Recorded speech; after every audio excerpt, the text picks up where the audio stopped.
mbote na bandeko nyonso bomesana kolanda biso bozalaka branché sur la 3W radio télévision lisolo ezali toujours yabino DSV Diana sur le foot de vos pertale na pesi mbote na ba oyo bolingaka na ba oyo bolingaka ite bozo toujours ba mbote lelo na ye pona ko expliquer bandeko na nga ba compatriotes na nga ba congolais pe ba congolaise likambu oyo ba bengi bolingo et puis na likambu oyo ba bengi pardon biso ba congolais na ye bakate bolingo moya bolingo basala yango pona biso ba congolais pona nini nalobi ke basala moya bolingo pona biso ba congolais parce que congolais ata muto asali ye mabe ata bomi mwasi na ye ata bomi mwana na ye ata bomi libota na ye okomona congolais na mutu wana bazali komela bazali kolia pe bazali kotambola soko tuni ye frère mais oyebi bien que mutu oyo mutabomaki libota na lobi papa ngai esengeli na lakise kaka bolingo po nkolo alobi linga binemi na yo oyo bato nyonso bazali kosala yo mabe oyo bazali koagrese yo linga binemi na yo yango moni congolais akangama na phrase wana oyo bateya na ba église de réveil linga binemi na yo parce que ba binemi na yo bakokoma ba marche pied na yo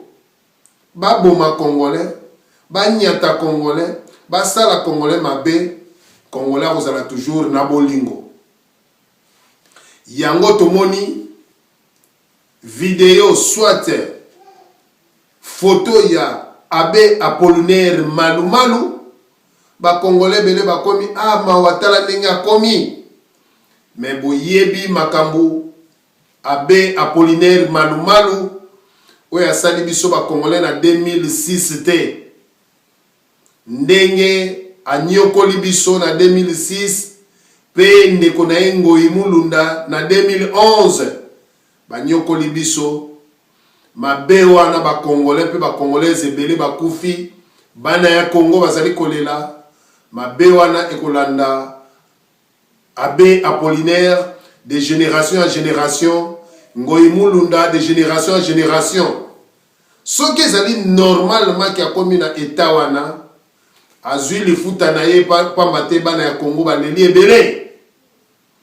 likambo oyo tozali koloba ya bolingo congolais bolingo oyo na ebite soki wita wapi baboma biso bolingo lelo oyo tomoni ke na mboka ya mundele bato bamemelaki biso biblia soki osali mabe atosengi pardon infraction ezali consommé okokota boloko bakokatelo 2 ans 3 ans 5 ans 10 ans obomi mutu pardon oui obomi mais okokota boloko otuti moto na motuka pardon na yebaki te oui pardon yebaki te okokota boloko eloko nyonso to kosala na poto awa ata osengi pardon ofraude na bis olobi pardon na yebaki te nazangaki mbongo bakokanga yo infraction ezali consommé mais na biso ba congolais ata babomi mama na yo tata na yo moto wana ye asengi pardon esengeli olimbisa ye pamba te nzambe alobi pardonner 7 fois 700 fois oyo peuple ndenge nini oyoyo tozali komona na mikili nyonso tu biso tofandi likambo ya pardon n'existe pas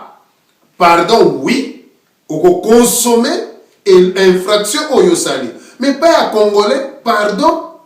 na infraction oyo sali alobi te botika ye nzambe alobi pardonner 7 fois 700 fois pamba te soko pardonner banguna na yo te olingi bango te okokota bokonzi bwa likolo te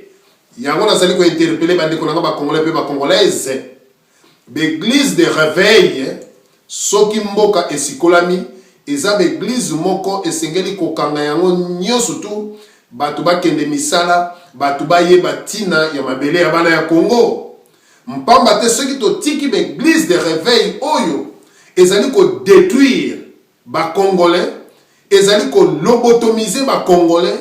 na mentalité ya mabe. Voilà esika oyo Congolais komi zoba akobundela mboka na yete basala ye mabe na Rwandais to Burundais to Ougandais. Congolais kozala kaka to pardonner binemi na biso pamba te lobby bakozala ba marche pied na biso. Bana ya Congo bo fungola miso na église de réveil, bana Congo bo fungola miso pamba te likambo ya bolingo pe likambo ya pardon nde ebomi peuple congolais. Mais botala bandeko na biso ba tuti ba Rwandais soki ba zuyo, pas pitié, pas question ya pardon, pas question ya bolingo. Bango ezali basala musala ndenge bango bazali kosala, mais pas na biso ezali nde le pardon na bolingo. Malheur ya mutu oyo ezali na pardon pe na bolingo, mboka esikolama nde makambo nyonso tokotia en marche. Ezalaki toujours ya bino DSV Diana sous le foot de Wuppertal. Moto toujours na kati ya bato nde totiki bino moto zela mato ya koyoka nde ayoka eboto.